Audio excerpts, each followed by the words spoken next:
India ایک طرح سے یتیم ہو گیا، اور یتیم ہونے سے یہ ہوتا ہے کہ آپ امیڈیٹلی گرو ہو جاتے ہیں. تو وہ یہ مودی کی سرکار میں تو آپ کو کافی نظر آتا کہ یہ they are playing on the front foot, اور پچھلے 5-10 سال سے Pakistan is playing on the back foot. جو پہلے نہرو کے زمانے میں جو نان الائنڈ پالیسی تھی وہ ڈر سے تھی. وہ انڈیا نہیں چاہتا تھا کہ اس کی آزادی پھر سے چھن جائے. یہ جو گول پاکستان کی فورن پالیسی کا ہے کہ انڈیا کو بیلنس کرے اور انڈیا کو سے ہو سکے تو بائی اینی مینز کشمیر حاصل کر لیں، یہ جو ڈرائیونگ فورس ہے پاکستان کی گرینڈ اسٹریٹجی کا. سر آپ کو لگتا ہے کہ شروع سے ہی 75 ایئرز میں سٹارٹ سے ہی ویک تھی ہماری فورن پالیسی؟ 55 کی جو جنگ ہوئی تھی جس میں پاکستان نے انیشیٹ کیا تھا وہ جنگ، اس میں صاف ظاہر تھا کہ Pakistan was technologically ahead of India. اس ملک میں ٹیکنالوجی تو وہ ساری چیزیں کا ایڈوانٹیج ہوا تھا.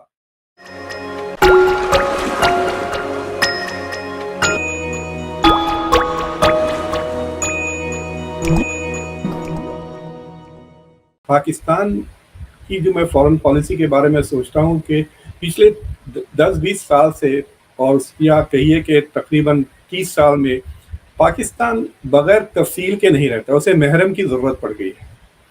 مطلب پہلے امریکہ اس کا محرم بنتا تھا، یعنی وہ باہر دنیا میں اکیلے نہیں جانا چاہتے، محرم کے ساتھ جانا چاہتے ہیں. اب چائنا ان کا محرم بن گیا ہے. فرق یہ ہے کہ انڈیا نہیں چاہتا کہ کوئی اس کا محرم بنے.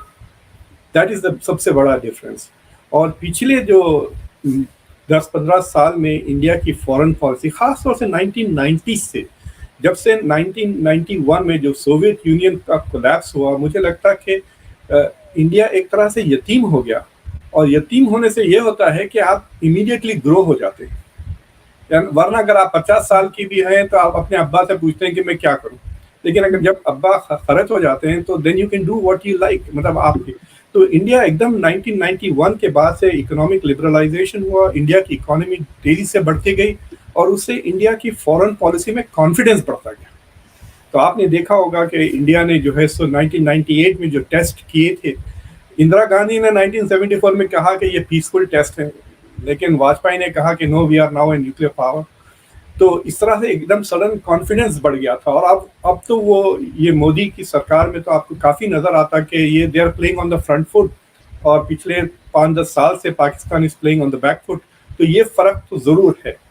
اور اس میں بیسکلی سب سے بڑی جو فرق آئی ہے وہ اکانومی میں ہے. انڈیا کی جو اکانومی تیزی سے بڑھ گئی ہے. پچھلے اس سینچری میں انڈیا کی جو پر کیپٹا جی ڈی پی ہے وہ 10 گنا بڑھ گئی. انڈیا نے تقریباً 270 سے زیادہ ملین لوگوں کو غربت سے مڈل کلاس میں لے کر آیا. تو یہ جو سیلف کانفیڈنس ہے وہ دنیا کو نظر آ رہی ہے. پلس انڈیا کے پاس اب ڈسپوزیبل کیش بھی ہے، یعنی وہ ہتھیار سب سے زیادہ خریدتے ہیں دنیا میں. تو ہر ملک انڈیا کی طرف یوں دیکھیے کہ آرزو سے دیکھتا ہے کہ یہ میرے ساتھ کچھ خرید لیں. پچھلے ہفتے آپ شاید دیکھے ہوں گے کہ تقریباً ایک انڈین نیئرلی پرائم منسٹر بن گئے برطانیہ کے، اور یہاں پہ کملا ہیرس وائس پریسیڈنٹ ہے یو ایس کے. اور تقریباً ہر میجر دنیا کی جو کمپنی ہے، آپ مائکروسافٹ لے لیں یا گوگل لے لیں، انڈین ہی سی ای اوز ہیں. تو ہم دنیا کے جو پہلے نہرو کے زمانے میں جو نان الائنڈ پالیسی تھی وہ ڈر سے تھی. وہ انڈیا نہیں چاہتا تھا کہ اس کی آزادی پھر سے چھن جائے. اگر وہ امریکہ کے ساتھ جڑ جاتا تو آزادی چلی جاتی، رشیا کے ساتھ، سوویت یونین کے ساتھ جڑ جاتا پوری طرح سے تو بھی آزادی چلی جاتی. اور یہ نظر آئے، آپ کو پتا ہوگا کہ انڈیا نے جب 56 میں سوئس کینال کی جنگ ہوئی تو برطانیہ کی بڑی کرٹیسزم کی، لیکن جب سوویت یونین ہنگری میں گیا تو انڈیا کرٹیسائز نہیں کر سکا، تو اس کی آزادی نہیں تھی. تو انڈیا نان الائنڈ ضرور تھا لیکن ڈر سے تھا. لیکن اب جو انڈیا نان الائنڈ ہے، یعنی آپ نے دیکھ رہے ہیں یہ یوکرین والے جنگ میں انڈیا اسرٹیولی آٹونومس ہے، یعنی کہہ رہا ہے کہ ہمارے انٹرسٹ نہیں ہے کہ ہم ویسٹ کے سائڈ الائن کریں رشیا کے ساتھ. تو اب بھی نان الائنڈ ہے لیکن اٹ از وتھ کانفیڈنس. تو انڈیا کی جو شروع سے یہ رہی کہ we should maintain strategic autonomy, یعنی ہم یہ جو عمران خان جو تعریف کر رہے ہیں انڈیا کی، وہ اس بات کو لے کے تعریف کر رہے ہیں کہ India has maintain strategic autonomy. کسی سپر پاور کے دباؤ میں آ کے وہ ایسے حرکتیں نہیں کرتی انڈیا جو انڈیا کے مفاد کے خلاف. اور وہ خود اس بات کا اقرار کر رہے ہیں کہ پاکستان کی پالیسیز میں ایسے بھی ڈیسیشنز ہو جاتے ہیں جو پاکستان کے انٹرسٹ کے خلاف ہو. مثال کے طور پہ جس طرح سے during the war on terror Pakistan نے اپنی سٹیزنز پہ مسلسل جنگ کرتے رہے تقریباً 5-10 سال.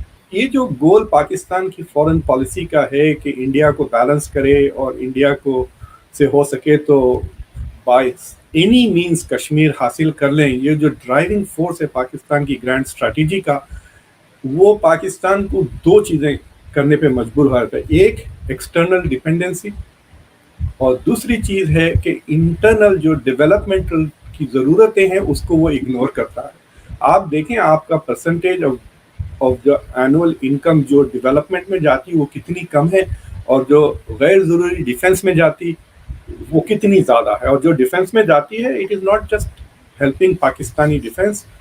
سر آپ کو لگتا ہے کہ شروع سے ہی 75 ایئرز میں سٹارٹ سے ہی ویک تھی ہماری فورن پالیسی, یا کبھی کسی جگہ آپ کو ایسا لگا کہ اس وقت صحیح ہوا ہے, کچھ تھوڑی سی بہتر ہوئی ہے؟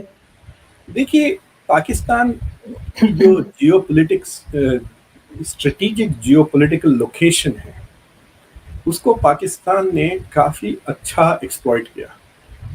کولڈ وار کے دوران بھی ایکسپلائٹ کیا, اور جو ہے سو یہ جو سوویت یونین کے وقت بھی کیا, اور پھر یہ وار آن ٹیرر میں بھی پاکستان نے کافی ایکسپلائٹ کیا. پاکستان نے اس کو اسکوانڈر بھی کر دیا, مطلب فضول میں اڑا دیا. 1965 کی جو جنگ ہوئی تھی جس میں پاکستان نے انیشیٹ کیا تھا وہ جنگ, اس میں صاف ظاہر تھا کہ Pakistan was technologically ahead of India. اس ملک میں ٹیکنالوجی تو وہ ساری چیزیں کا ایڈوانٹیج ہوا تھا.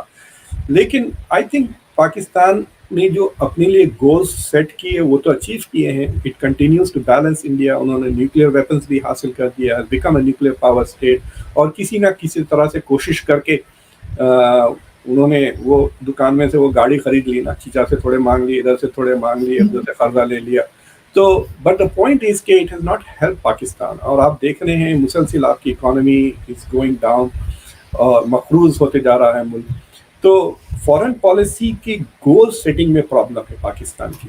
لیکن ان کا جو یہ کشمیر obsession ہے اس کے وہ بیسیکلی ہاسٹیج ہو گئی ہے پاکستان کی ڈومیسٹک پالیسی, ڈیفنس پالیسی.